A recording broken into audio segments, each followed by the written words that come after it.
Hello, my friends. I'm glad to be with you, and thank you so much for being here and watching this video. My friends, I tried really hard and looked everywhere to find a bit of good news to report to you, and I couldn't. I couldn't find good news anywhere. I mean, I hate to be the one who always brings doom and gloom to you. I hate that.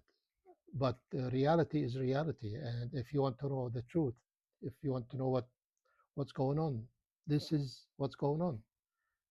Things are just going from bad to worse, unfortunately, uh, and that's why I don't think this thing can. I don't think this is a sustainable situation. Everything must come to an end.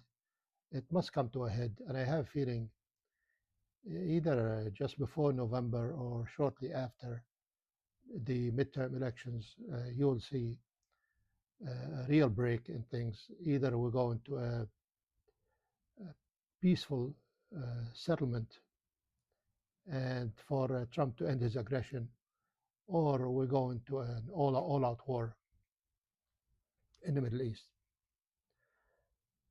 Trump, my friends, now threatens to bomb Oman. Oman is a very peaceful, actually, a very peaceful, beautiful country. Uh, Oman has always been a U.S. ally, and he had some very, very harsh words for Oman the last few days. He accuses them of negotiating with the Iranians behind his back. And what's wrong with talking to your neighbor? The people in Oman are very smart because they know very long after Trump is gone, uh, Iran will be there.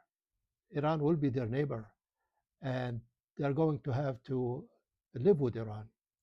That's why they're not ready to follow Trump's steps and just sever their relations with Iran.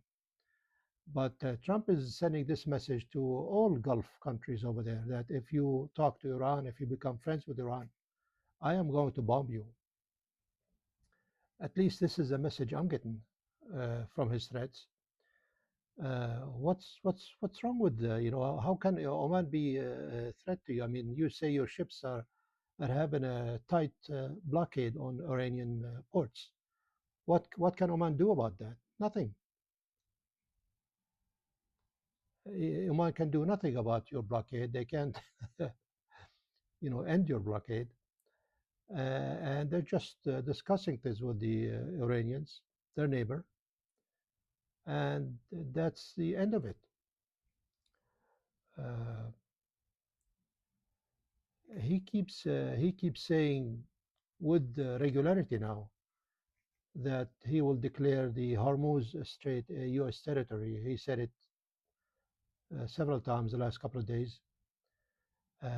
Well, great. Then guess what? I am going to declare the White House as my property. The White House is mine. I mean, you see, his words really, his words mean nothing, my friends. Nothing, absolutely nothing. Uh, but the funny thing is, his supporters they get a kick out of it, and they laugh and they clap and they love to hear stuff like that, even though in reality it means zero. It means nothing. Uh, in Yemen, my friends, the Houthis are intensifying their attacks now on Al Makha. Al Makha is a seaport city on the Red Sea, and I'm not saying they will be able to take it over, but if they do, they will have total control on Yemen's Red Sea coast, all of it, and they will have total control over the Bab el Mandeb critical waterway, and will be able to further choke off Saudi Arabia's sea routes and further limit their shipping. And that's a very dangerous situation if they can take that city. Um, Other news, I mean, for some reason, they say Israel attacked an airbase in Syria, only 70 miles or so from the Turkish border. Um,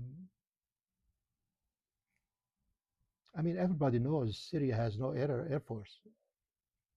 Uh, the Syrian army is gone. But the latest report I read say that that base, in fact, was a Turkish base with Turkish planes in it. These are reports. I could not confirm it, but this is what the reports say. If that is true, my friend, if that is true, this will be the biggest test yet for Turkey's President Erdogan. I call him the big mouth president, or maybe Trump number two. This guy's all talk. He talks, he talks, and he does nothing. So if it was true indeed a Turkish base, I want to see what he will do about that. Most likely nothing, because he's all talk. Um, so to say, my friends, that the things in the Middle East are unstable is really an understatement. Uh, Things are very, very unstable, and with Trump holding the match, anything can happen. I hope to see you next time. Bye.